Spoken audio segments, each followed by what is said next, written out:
Morro da Serrinha, em Madureira, é um dos poucos lugares que ainda preserva a festa do jongo. A dança, o canto e o tambor se unem numa perfeita harmonia.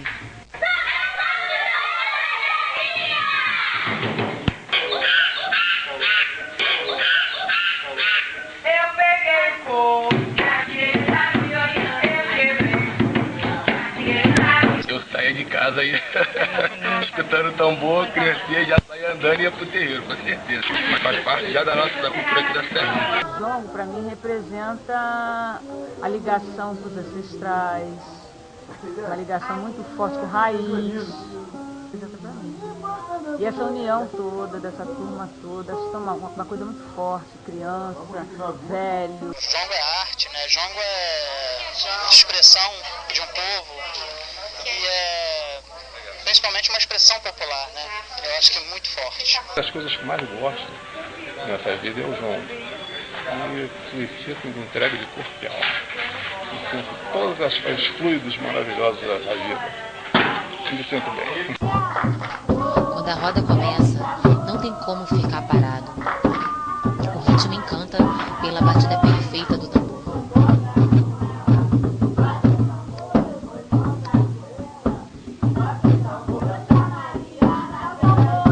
Quem é a Tia Maria do Jongo?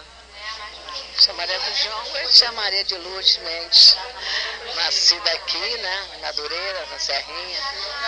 E dançando jongo desde criança, vendo os velhos dançar, né? Que as crianças não participavam, mas eu danço jongo desde criança. Então, eu sou a Tia Maria do Jongo. E como surgiu o jongo no Morro da Serrinha? Aí eu não posso nem te falar, porque quando eu nasci já existia, né?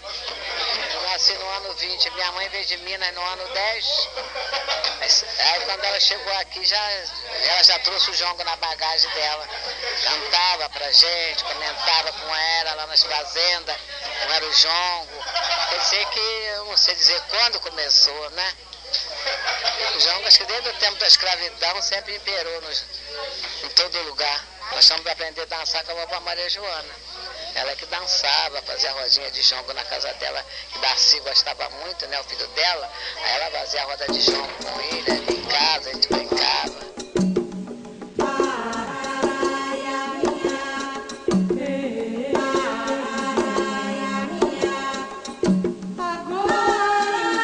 É um gênero musical praticado pelos escravos e pelos descendentes de escravos. Ele nasce lá no Vale do Paraíba e o lugar possível de eles se encontrarem eram justamente as fazendas de café, lá no século XIX.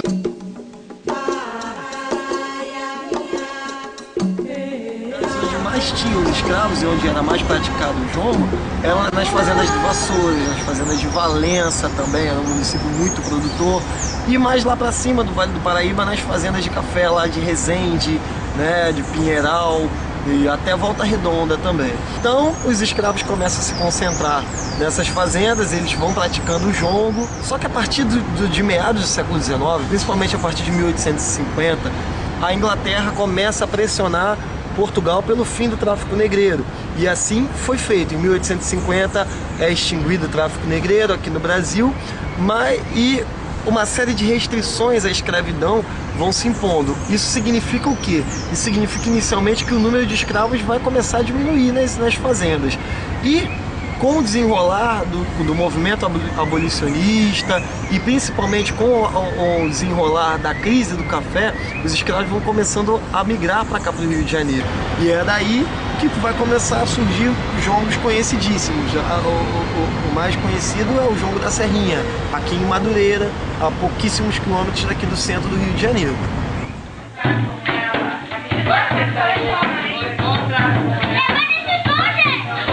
Os jongueiros antigamente, quando na época da escravidão, quando eles terminavam de trabalhar, quando o dono da fazenda deixava eles fazerem alguma coisa, eles cantavam para celebrar. Eles faziam a festa do jongo para celebrar a colheita. O dono da fazenda tinha o jongo como uma atração para os convidados dele. Eles tinham o jongo como uma dança da festividade. E quanto mais eles deixassem dançar, mais escravinhos eles teriam e eles teriam mais produção de café e cana-de-açúcar no Vale do Paraíba. Na dança, você vai estar sempre pensando numa correspondência com os pontos. A ideia é que seja uma comunicação feita através das umbigadas que os casais fazem durante a dança, aonde através da aproximação e afastamento dos corpos, você sauda o seu parceiro, você dança com ele e celebra a vida. O jongueiro se comunica através do corpo, ele usa as diversas partes para expressar o quanto ele está feliz e aonde a gente está pensando o tempo inteiro em estar celebrando, em estar pensando nesse momento de estar junto.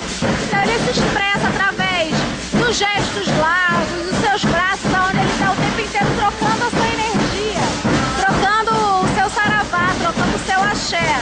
Então ele se comunica através desses gestos.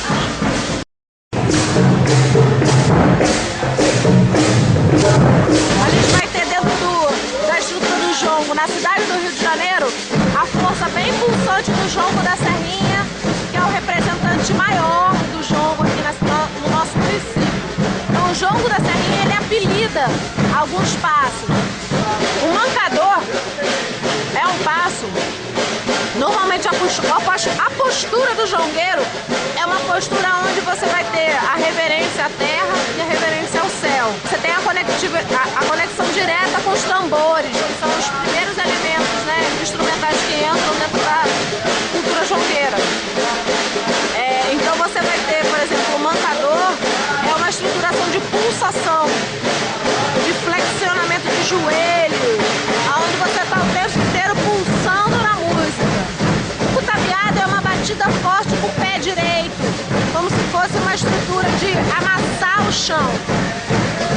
Mas você tem essa estrutura sonora também, que pode aparecer uma estrutura também de pressão do chão, né? Eles amassavam muito o café, pressionando muito o pé no chão. Então a estrutura do amasso do café é isso, de aproximar e afastar os corpos, mas amassando os seus pés no chão. Então você vai ter sempre essa ideia de você estar enraizando o seu pé no chão. O contratempo é uma estrutura de uma passagem, uma abertura de bacia. É uma soltura, um meneio de corpo. Quais eram as roupas usadas pelos homens e pelas mulheres para eles dançarem o jongo? Olha, normalmente, como é uma dança que vem da população escrava, eram roupas muito simples, feitas dos sacos de algodão, ali dos sacos de café, dos sacos dos alimentos, enfim. Então, normalmente era um tecido de algodão cru, aonde você tinha as mulheres que trajavam as suas saias, as suas blusas eram blusas simples, né, com pouca costura. Então, eram normalmente batas e lenços, panos da costa, né. Você tinha, na África, você tinha muitas essas estruturas de amarração. E os escravos trazem essas estruturas de amarração na cabeça, de amarração na cintura. Então você vai ter as mulheres também trazendo essa ideia estética para a hora de você estar trazendo a sua vestimenta. E os homens normalmente de blusas ou sem blusa e a sua calça, normalmente pescador. Por que a roda geralmente gira do lado contrário do relógio? Dizem que o jongo, ele começa a acontecer, né? Ele começa a ser celebrado também nesses momentos de folga da população escrava. Então eles trazem muito essa ideia da celebração, né? Para estarem juntos. Dizem então que eles estão girando ao contrário dos ponteiros do relógio exatamente para poder lembrar de um momento ou outro de liberdade, de um momento ou outro reverenciando também o que eles aprenderam com os seus pais, com os seus avós, com os seus avós. Então é uma forma de você não estar falando do futuro. Se você estivesse girando a favor dos ponteiros do relógio, você estaria querendo falar de um tempo que vai acontecer. E ao girar ao contrário dos ponteiros do relógio, você está falando de um passado, rememorando seus antepassados, enaltecendo seus antepassados, falando dessa memória cultural e corporal que veio junto.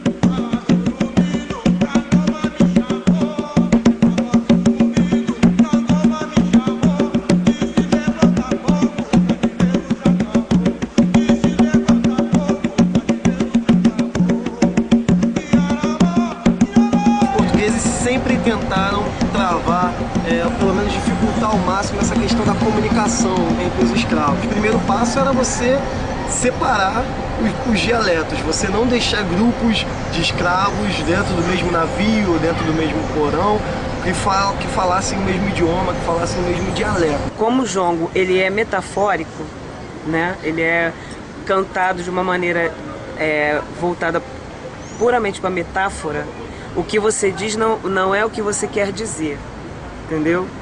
E aí eles nessa coisa da metáfora, eles criaram um código, criavam códigos, e aí foi feito esse código através das letras dos jongos. E nessas letras eles combinavam fuga, procuravam saber da família que era apartada quando chegava aqui no Brasil. Os escravos sempre usaram a arte, os escravos sempre usaram a música como uma forma de reaproximar. Então o jongo ele foi fundamental através das letras com conteúdo metaforizado, ele foi fundamental para preservar a comunicação, para preservar a passagem das mensagens entre os escravos, né? São as mensagens subliminares dos escravos, digamos assim. Rio abaixo, rio acima, ponto, são as canções do jongo, são as músicas que a gente canta. Tô procurando peixe, lambari só. Tô procurando peixe, lambari só. Tô procurando peixe, lambari só. Tô procurando peixe, lambari só. Isso quer dizer que ele andava na rua, não quer dizer que é o peixe, né? Dentro da situação.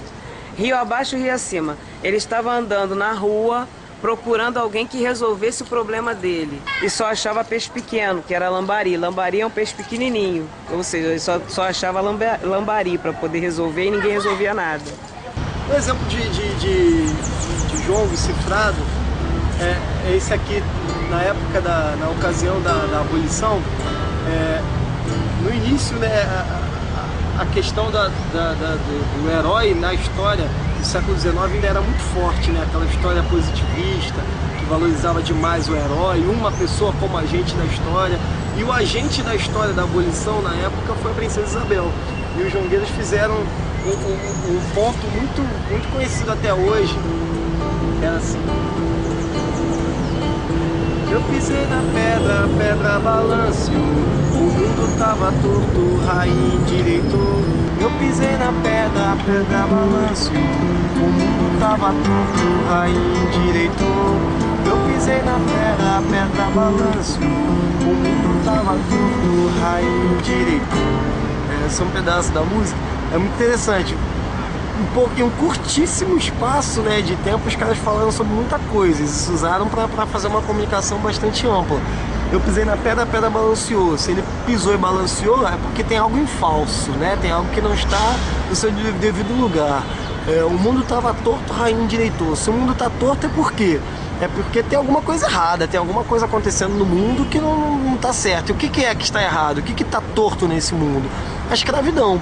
E quem endireitou? Rainha. Quem é rainha? Princesa Isabel. E então olha como eles vão se comunicando, eles vão associando, vão uma coisa a outra e formam uma história com um viés, com uma amplitude, né, imensa em poucos versos. Milho que burro masca boi não come, festa de Iambu jacu não entra, porque penetra não entra na festa, entendeu? Ou se meter na conversa de mais velho, também pode ser isso, entendeu? Tem outras que é assim: pra que lavar roupa com meu nome?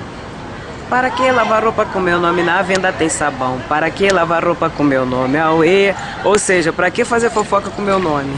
O jogo, apesar de ser comunicação, não significava que era sempre uma trama de uma fuga. Não significava. Tinha um momento de lazer, tinha momentos também de pura descontração. Tem um que revela bem isso. É assim: boi preto, deixa a vaca passear, a vaca tá mugindo, o bezerro quer mamar. Boi preto, deixa a vaca passear, a vaca tá mugindo, o bezerro quer mamar. Boi preto seria o quê? Boi preto seria a figura masculina. A figura masculina seria o quê? A figura de quem manda, né? Então seria, o boi preto seria, no caso, o fazendeiro, né? Deixa a vaca passear, deixa as moças da fazenda passearem à vontade, né? Deixa as moças circularem.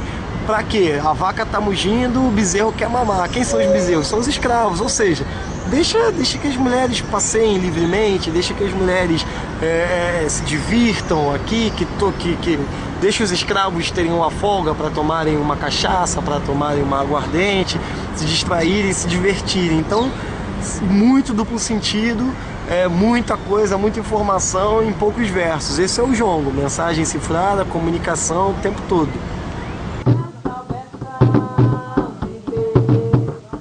As pessoas pensam que o jongo, ele é macumba. O jongo não é macumba. O jongo é uma dança, né, com toques, né? Mas assim, a gente, antes de cantar, né, de abrir uma roda de jongo, a gente reza para as almas, porque o jongo é da linha das almas, os preto velhos. Então a gente, antes de abrir uma roda de jongo, aí eu continuo fazendo como a minha avó fazia, né? A gente dá as mãos, né? E nós fazemos uma corrente e a gente faz uma oração, né? Pedindo a Deus e as almas para a gente abrir aquela roda de jongo. Vamos dar um salve jongo, a gente reza um Pai Nosso, uma Ave Maria para as almas, né? Porque a vovó Maria Joana dizia que onde tem uma roda de jongo, o jongueiro está ali. Ela dizia, jongueiro, falecidos, escravos que gostavam do jongo, eles estão ali também na roda, participando, ali do lado do tambor. O tambor, ele é tudo, ele é o Deus, ele é um orixá, né? O tambor é considerado um orixá. A gente não pode dançar o jongo, entrar na roda sem o tambor, né? O que seria do mundo sem o tambor? O que seria da cultura? O que seria da humanidade sem o tambor, né? O tambor é o grande pai, é quem chama, é quem acende a nossa energia. O jongo hoje é considerado um dos patrimônios imateriais do Brasil e teve um papel fundamental na construção de uma nova linguagem. Seja pela simplicidade de suas músicas enigmáticas, pela complexidade de sua dança ou pela conexão com o mundo espiritual. Após muita luta, o ritmo conseguiu superar as barreiras do espaço e do tempo, mostrando para toda a sociedade a beleza de sua arte e seu poder de comunicação, mesmo com toda a opressão e censura da escravidão. Dia 13 de maio, o cativeiro acabou. Dia 13 de maio, o cativeiro acabou. E os escravos gritavam, liberdade, Senhor. E os escravos gritavam,